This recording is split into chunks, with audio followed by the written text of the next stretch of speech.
we're going to be talking about today is so esoteric. It's like out of this world, and no one else wants to talk about it except for me.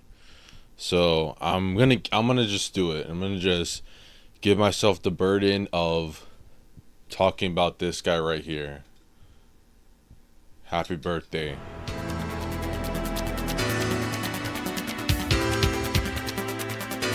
So if you guys don't know, today is Ultraman Day, July 10th, which is supposed to be the 60th anniversary this year, which is really about the premiere of the first episode of Ultraman.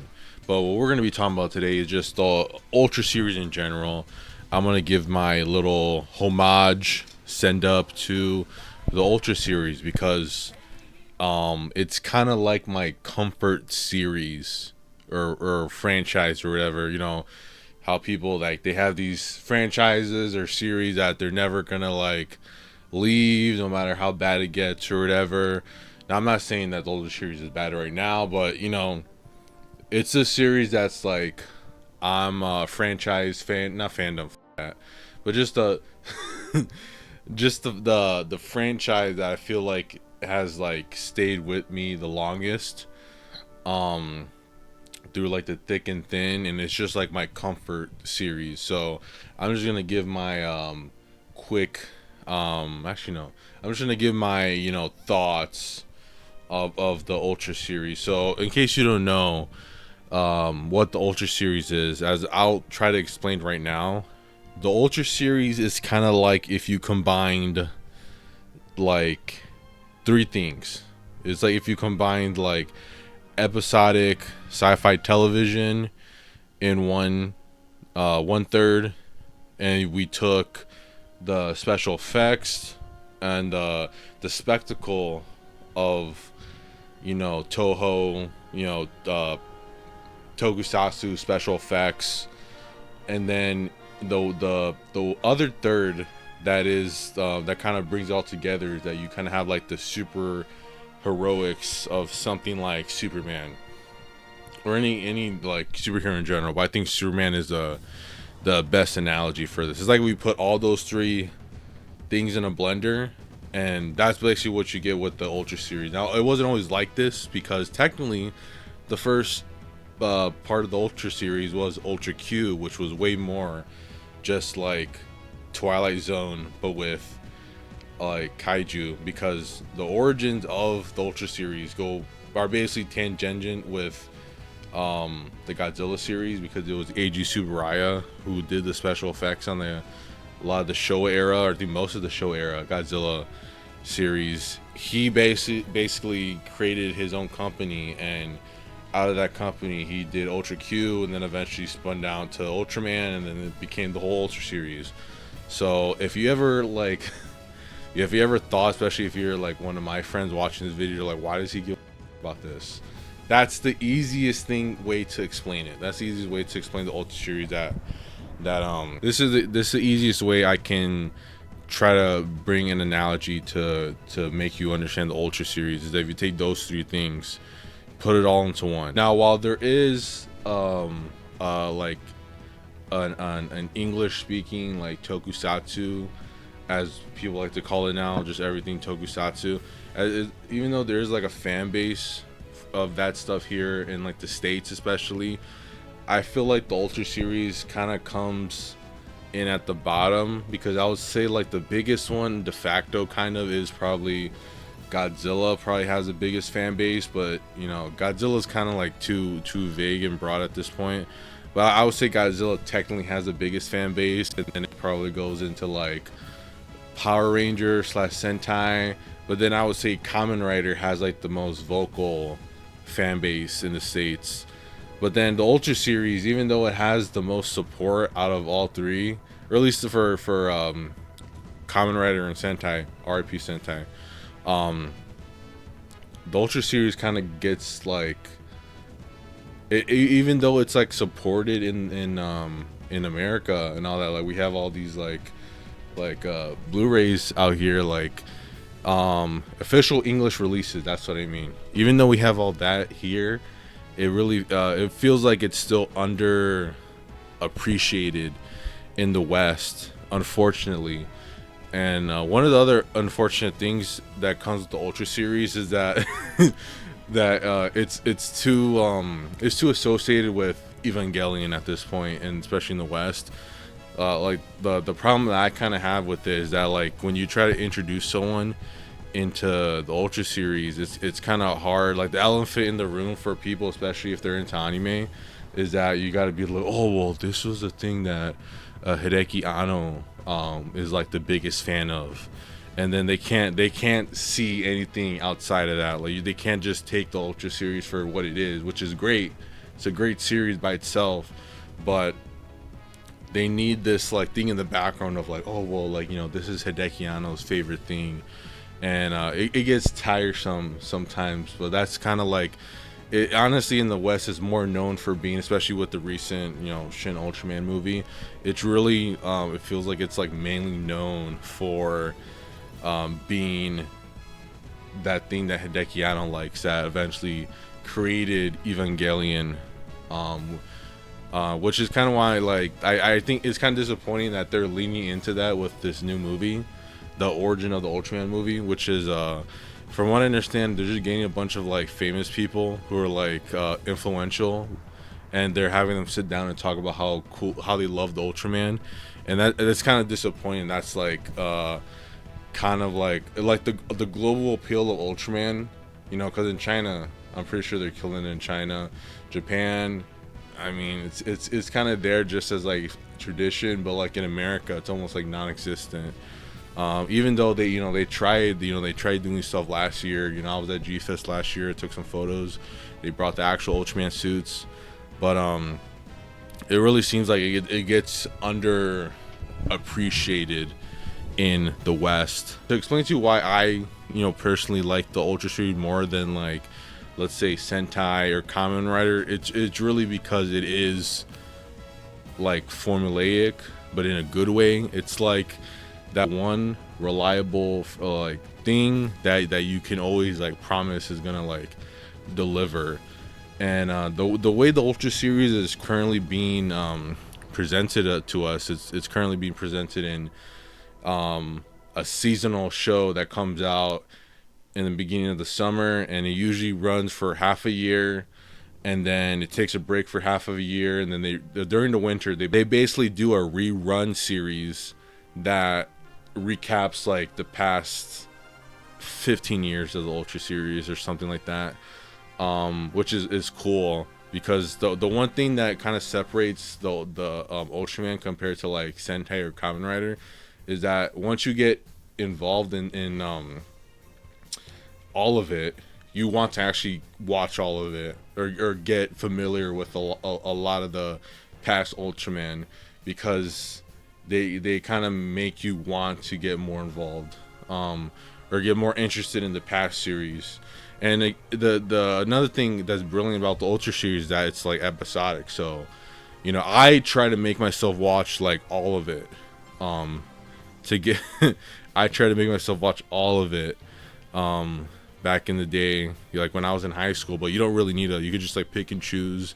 Now if you should technically watch the whole show of any season, but you can pick and choose. It's not like you're missing out on, like, there's a lot of good episodes of the Ultra series that you don't need to watch anything. You don't need to have any sort of context for anything.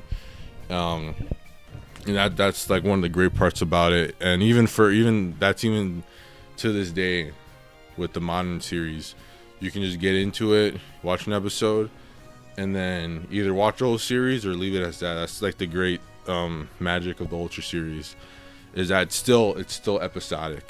And a lot of people think that's like, oh no, well that's like old fashioned, but the Ultra series did make me appreciate that format, because before I would say I was like I want a whole series. I want a Kamen Rider series where it's just like A, B story, that's it. But now the Ultra series definitely made me appreciate that a lot. Alright, well, since I was on there, let me just get into my history with the Ultra series. So you know, I knew about Ultraman and the Ultra series before I kind of properly became a fan.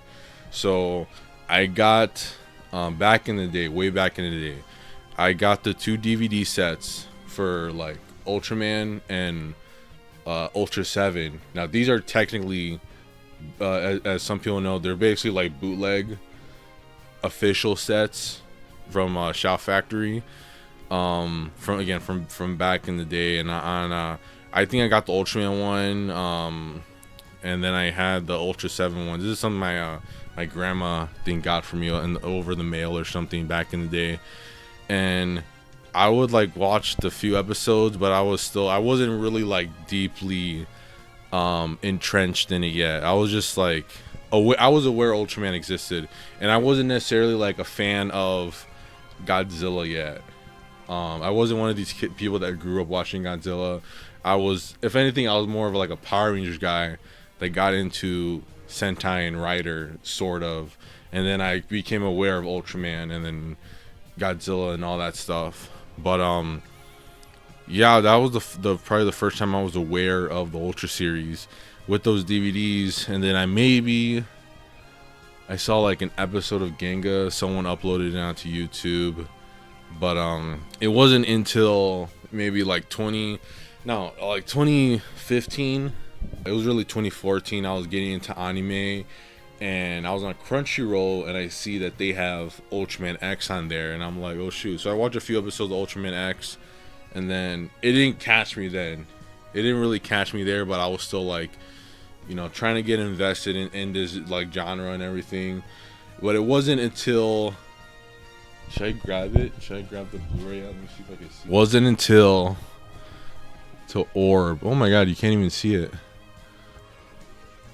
Wasn't until Orb, this series, where I really kind of got invested in the franchise, and I think it was because it was so because I think the team dynamic thing was too archaic for me, and now I enjoy it, but to get introduced to it, it kind of felt too archaic. So like the I guess because Orb was literally just like this I have this joke in my head that like Orb is like the Berserk of like the Ultra series, and I've never said that anywhere out loud, but there's a few things that kind of line up to it. But I think just because it's like a more like down to earth, like not all the bells and whistles, that kind of appealed to me, and that's where I started getting more into the Ultra series.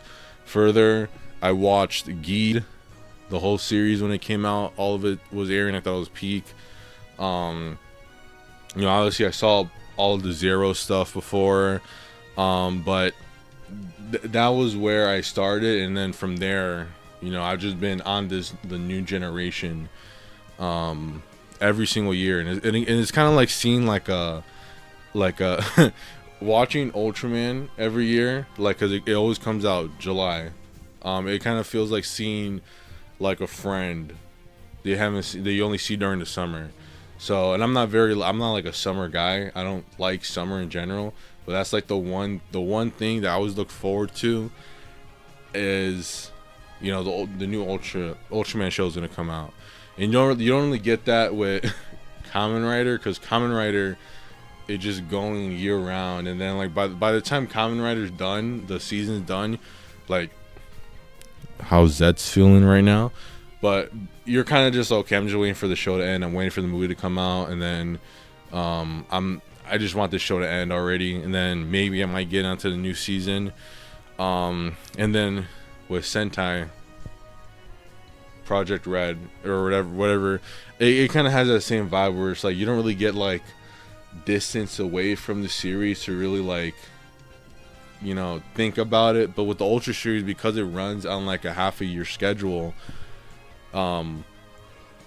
you can kind of anticipate the next one a little more, you know, especially if you're a weekly viewer, because you can binge all this stuff technically, but if you're a weekly viewer, you do have some sort of distance with, you know, one season to the next.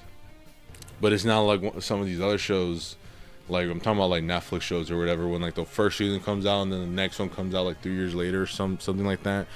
You get like a good half a year to think about the series, and then you get like once it becomes April and you start seeing like the little spoilers or the little scans coming out for the new Ultraman, it does feel like it feels more of a ritual to me to be excited for the next Ultraman, because again with Kamen Rider or Sentai,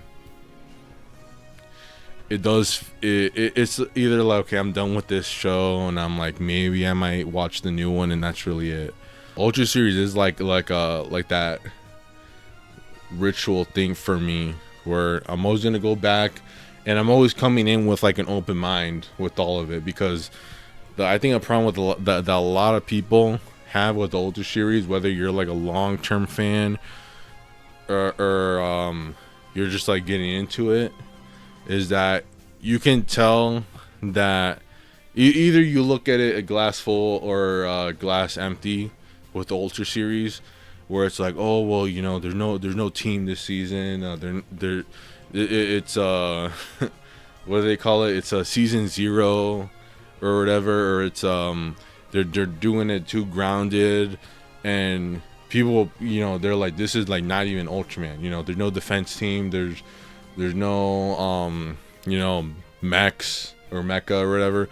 There's no like devices or anything like that, or it's like a pale imitation of what existed before, like with Omega, because to get into Ultraman Omega, like that show, I thought it was okay, but it did kind of have that off feeling where it was like they were trying too hard to like not have a budget, or to not, you know, go all out.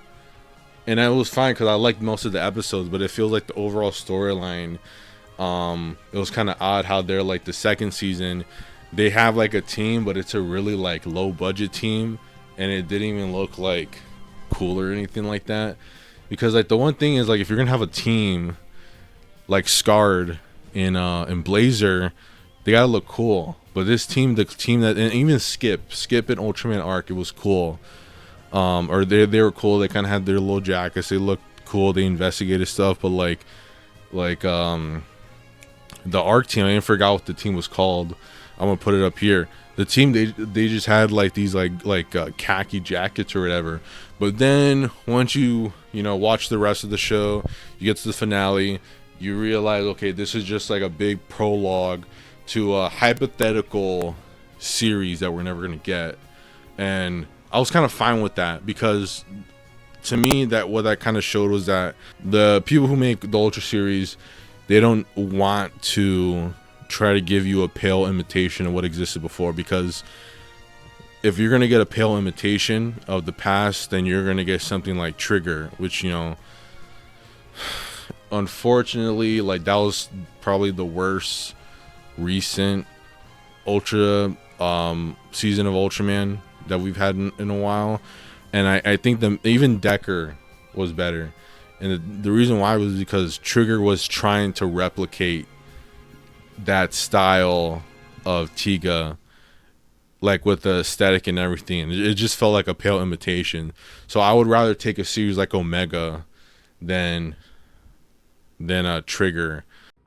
Hey guys, so the rest of the video I was making, where I was just gonna yap into the camera, the audio cut off. So what I'm gonna do is I'm gonna turn this to another segment where I'm gonna basically flex my toys. Man, look at this Exceed. I don't know why I have that in the background, but look at this. It lights up. It's cool.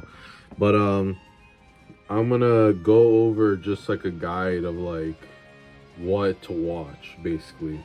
Now, I didn't really say this in the original part of the video. The Ultra series is basically like any other Japanese multimedia franchise. Think of Gundam, again, Kamen Rider, Sentai, where you don't have to watch everything. You can watch the latest thing if you want to. But the thing with the Ultra series is that the more you watch, the more fun it is to even watch the new things, and you catch little references to it. But you can pretty much watch anything. But here are some few entry points, I would say. So If you want to be a completionist, which I guess you start here: Ultra Q, Ultraman, Ultra 7, Eternal Ultraman, Ultraman Ace, Ultraman Taro, Leo, and then Ultraman 80, which I don't have. That's the original era of Ultraman. But again, there's good episodes. You usually got to kind of find which ones people talk about the most. But there's good episodes in every series. Now for the original Ultraman series, there's this Ultraman 4K Discovery, which is basically, it's a 4K version of all these like classic episodes. They probably have like 16 episodes in total, but they're kind of separated by themes. But this is another good way to watch the original series by just they pretty much pick the episodes for you that you should watch theoretically. Now there's also some movies that are kind of good entry points. So this one is called The Superior Ultra Brothers, and this is, again, I don't want to explain too much of the movie, but it's a movie that kind of like just sets you in this place, and it kind of makes you, I guess, kind of understand the appeal of the Ultra series and these Ultramen in general, because these star various Ultramen throughout the history at this point. But another one is not this show. It's all right, but it's the movie in here, Mega Monster Battle Ultra Galaxy. So this movie is technically tie-in to this TV show, which, don't worry about this TV show Mega Monster Battle. Just this movie introduces this guy, and I don't know if you like anime. I guess he's basically like an anime type character that you kind of follow throughout the rest of the Ultra series from this point on. And again, this movie kind of does this thing where it kind of explains to you the rest of like what an Ultraman is and all this stuff. So this is a good starting point. Again, this one, if you're interested. Now, you guys don't even need to necessarily buy any of these Blu-rays. These are all pretty much, you can find them online legally. There's an Ultraman YouTube channel in English that sometimes offers dubs, but they pretty much, Subaraya,